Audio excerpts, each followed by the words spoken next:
கல்யாணம் முடிச்சவன் தான். கல்யாணம் முடிச்சவன் தான் வீட்டை போகாம ரோட்ல இருந்து போன் பேசுறான்டா. யாரோட பேசுறான்? பொண்டாட்டியா வீட்டை போய் பேசு. ஏன் பேச முடியல? வீட்டுக்குள்ள ரிங் சத்தம் கேட்டா ஹலோ ஏன் வெளியில வரணும்? பொண்டாட்டி பக்கத்துல இருக்கிறதுனால. அப்ப இன்றைக்கு போனால அவ்வளவு பெரிய சின்னதுல இருந்து பெருசு வரைக்கும் நடந்துகிட்டு இருக்குது. நம்ம என்ன இல்லாதனால இது நடக்குது என்றால் இறை அச்சம் ஒன்றுதான் இல்லை, அல்லாஹ்வுடைய அச்சம் ஒன்று இல்லை, அஜ்னபி மஹரமி உறவு பேணல்ல. இது ஹராம் என்றால் ஹராம் என்று எடுக்கணும், ஹலால் என்றால் ஹலால். நழுவல் இருக்கக்கூடாது. இந்த மார்க்கத்தில் நழுவல் வைக்கக்கூடாது. அது என்ன செய்யற அப்படி இருக்கக்கூடாது. அல்லாஹ்வுடைய தூதர் ஸல்லல்லாஹு அலைஹி வஸல்லம் அவர்கள் இறுதி நபி, ரஹ்மத்துல் லில் ஆலமீன், அகிலத்துக்கே அருட்கொடை. இந்த நவீன உலகம் இன்னும் வளர்ச்சி கண்டு காரெல்லாம் ஸ்கைல பறந்து போனாலும், ரோட்ல டிராபிக் என்றுட்டு பறந்து போற காரை கண்டுபிடிச்சாலும், சந்திர மண்டலத்தில் ஹோட்டல் கட்டினாலும் நபிகள் பெருமானா ஸல்லல்லாஹு அலைஹி வஸல்லம் அவர்கள் தான் இறுதி தூதர். அப்படின்னா என்ன அர்த்தம் தெரியுமா? அவர் சொன்ன மார்க்கம் எப்பவும் பொருந்தும், அவ்வளவுதான்.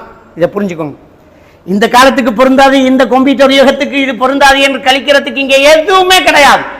நபிகள் பெருமானா ஸல்லல்லாஹு அலைஹி வஸல்லம் அவர்கள் சொன்னது எல்லா காலத்துக்கும் பொருந்தும். நம்ம தான் அதை இலக்காரமா நினைக்கிறோம்.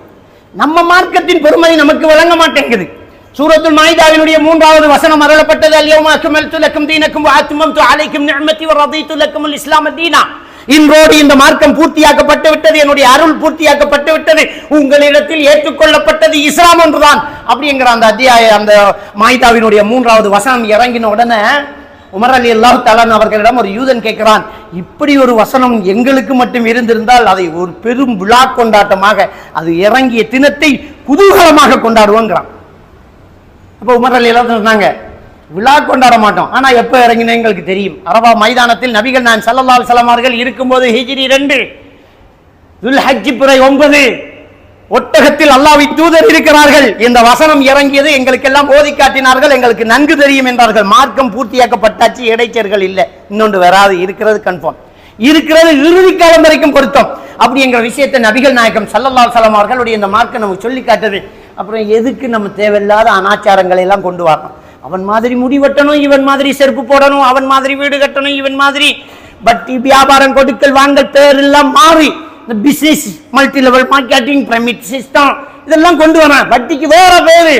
ஒரு பொருளை விற்கிறான், அது 3 பேருக்கு கூப்பன் கொடுக்கணும், அந்த 3 பேர் 3 பேருக்கு கூப்பன் கொடுக்கணும், அந்த 3 பேர் ஆளுக்கு 3 பேருக்கு கொடுப்பாங்க. இதுல முதல் வாங்கினவனுக்கு நாங்க கொடுக்கணும். அந்த லாபம் எப்படி கொடுக்கறோம் தெரியுமா? விளம்பரம் இல்லாதனால அந்த விளம்பர காசை கொடுக்கறேன் என்று வட்டியை எப்படி சொல்றான். இது எவ்வளவு பெரிய அநியாயம், ஹராம் இல்லையா அது?